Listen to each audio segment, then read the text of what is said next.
Like, whatever, it's a message to all the people out there that whatever their dream is, that they should never give up. I don't wanna die. Sometimes I wish I'd never been born. At just 7 years old, Angelina Jordan stepped onto the stage of Norway's Got Talent barefoot, and in that singular, haunting moment, the world stopped to listen.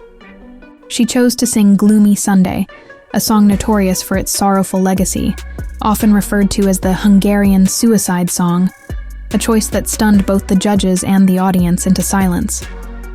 As the melancholy melody flowed from such a tiny frame, it was clear this wasn't just a child with a big voice.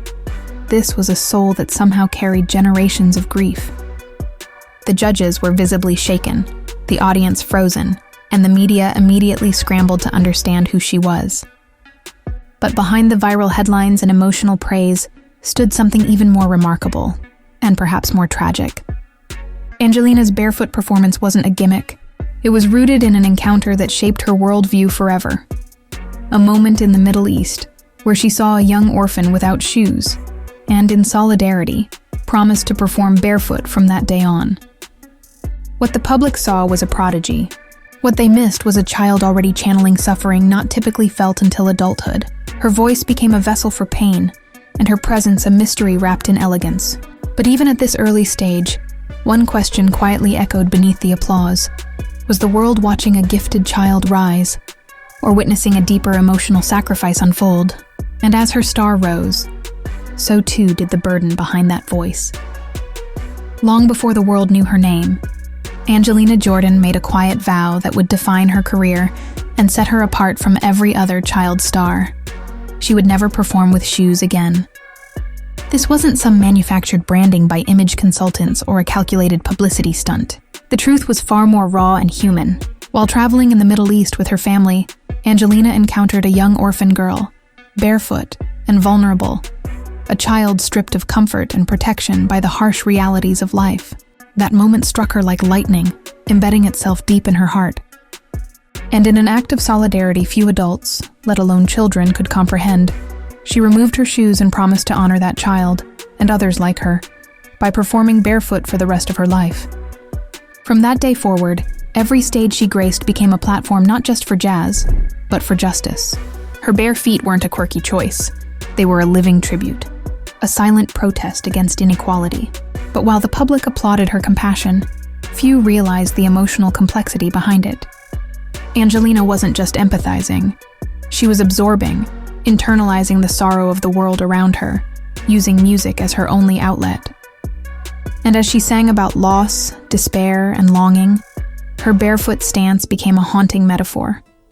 The image of a child willingly walking unprotected into emotional terrain most adults dare not tread. The media praised her originality. Fans embraced the symbolism, but very few stopped to ask, how does a child carry such emotional weight without breaking? Angelina Jordan didn't just win Norway's Got Talent. She transcended it. While most child stars fade into novelty, Angelina accelerated into global prominence, appearing on prestigious shows like The View, Little Big Shots, and Allsang på gränsen, leaving audiences breathless each time. But behind the applause was a disturbing duality. She wasn't being celebrated for childish charm. She was revered for her haunting maturity, her ability to channel heartbreak, longing, and despair with the control of a seasoned jazz vocalist. And perhaps the most astonishing part? She was barely 9 when she authored her first book, Mellom to hjärtan, Between Two Hearts, a soul-bearing tale inspired by her barefoot promise, recounting the emotional journey that led her to adopt a lifelong vow of solidarity. While the world marveled at her artistry, few paused to wonder what toll such depth might take on a child. Her musical catalog included renditions of Whitney Houston, Frank Sinatra, Elvis Presley, icons known for vocalizing pain, not playground innocence. Was this artistry or early emotional labor? Her performances carried a gravity that made grown adults weep, yet she herself had not yet lived long enough to experience many of the themes she sang about. Or had she? This was the question critics, fans, and even psychologists began to whisper. Could a child really understand grief and loss so intimately? Or had she become an emotional vessel, molded by an industry eager to capitalize on her soulful sadness. As her voice matured and the spotlight grew hotter, Angelina's image as the barefoot prodigy became both her brand and her prison. Her debut EP, It's Magic, released with the full backing of the Norwegian Armed Forces Band, marked a turning point. It was no longer about novelty, it was about legacy. The production quality, the song choices, the sheer professionalism signaled that this wasn't just a child releasing music. This was a young artist being pushed into a space most adults struggle to navigate.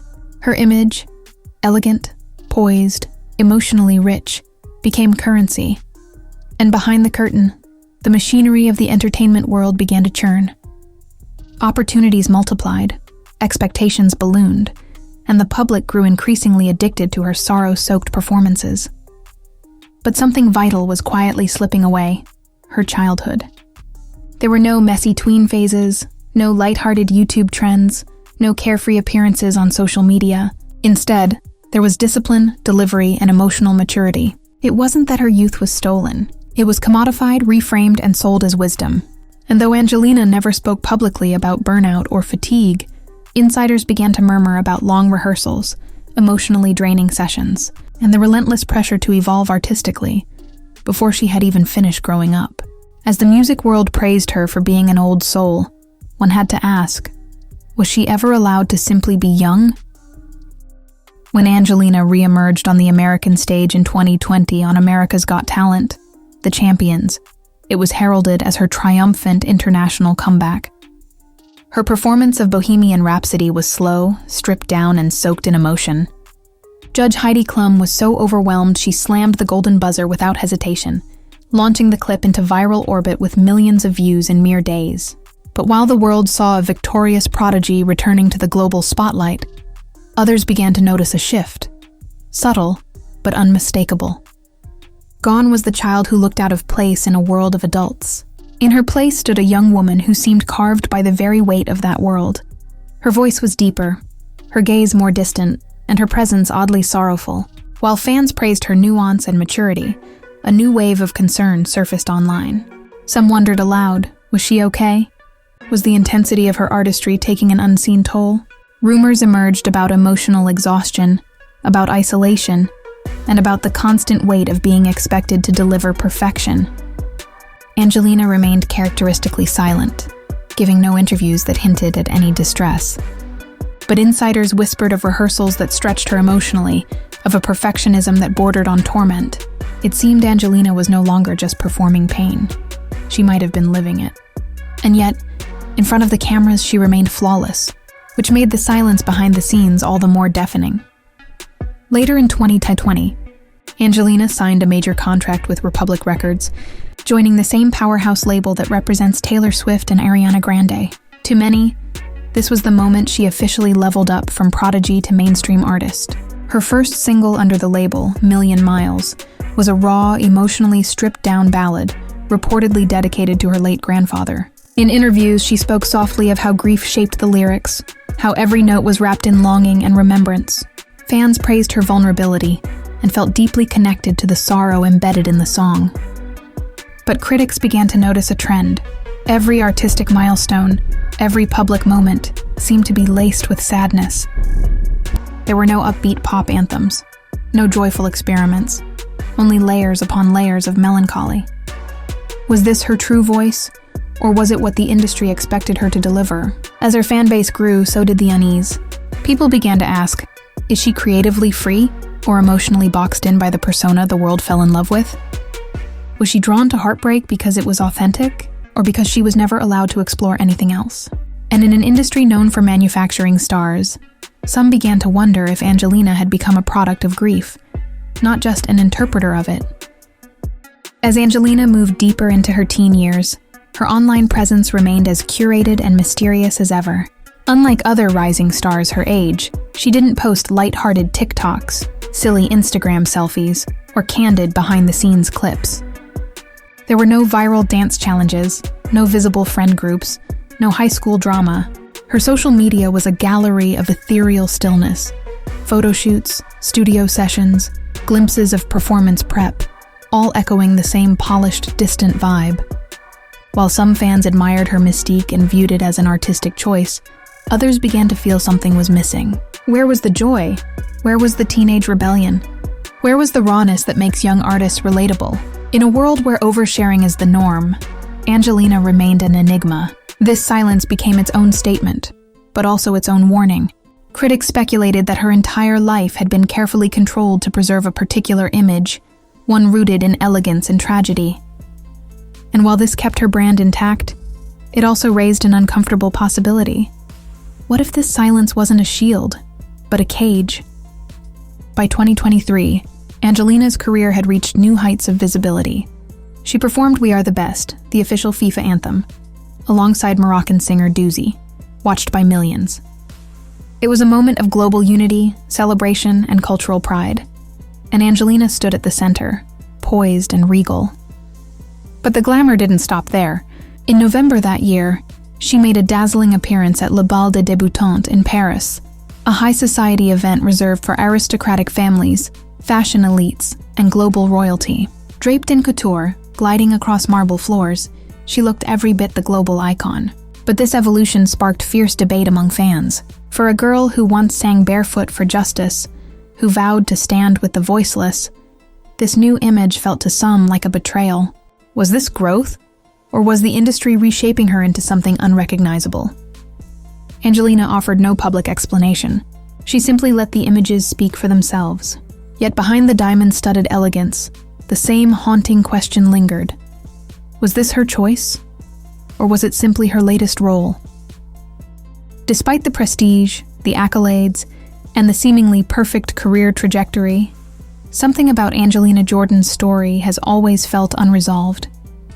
She's never had a public meltdown, never lashed out on social media, never stumbled into scandal. And yet, this perfection comes at a price, an eerie silence that masks whatever emotional storm may be brewing beneath. Those closest to the industry whisper of rehearsals that leave her emotionally drained, of a schedule that pushes even seasoned artists to their limits, and of an internal pressure to remain flawless no matter the cost. What's chilling isn't that something dramatic happened, it's that nothing ever does. No vulnerability, no rebellion, no rawness. Just control, just polish, just distance. And in that distance, fans begin to feel not only disconnected, but concerned. The question isn't whether she's talented, it's whether she's still whole, or whether the child who once sang for the world has quietly faded behind the image the world demanded she become. Today, Angelina Jordan continues to perform, continues to captivate, and continues to mesmerize. Her voice is as haunting as ever, her presence as immaculate, and her legacy still unfolding. But behind the curtain, the central question of her story remains unanswered. Is she truly in control of her narrative, or is she merely surviving it? The tragedy of Angelina Jordan isn't found in scandal or downfall, it's found in the quiet absence of self. Fans adore her voice, but do they know the girl behind it? Industry executives admire her discipline, but do they protect her humanity? In a world obsessed with watching stars rise and fall, Angelina has done neither. She simply floated, untouchable, unknowable. And perhaps the most heartbreaking truth is this: the greatest loss wasn't her youth, her joy, or even her freedom. It's that the world may have loved her artistry so much, they forgot to let her be a person. She became a symbol of beauty, pain, and elegance. But was she ever allowed to be herself?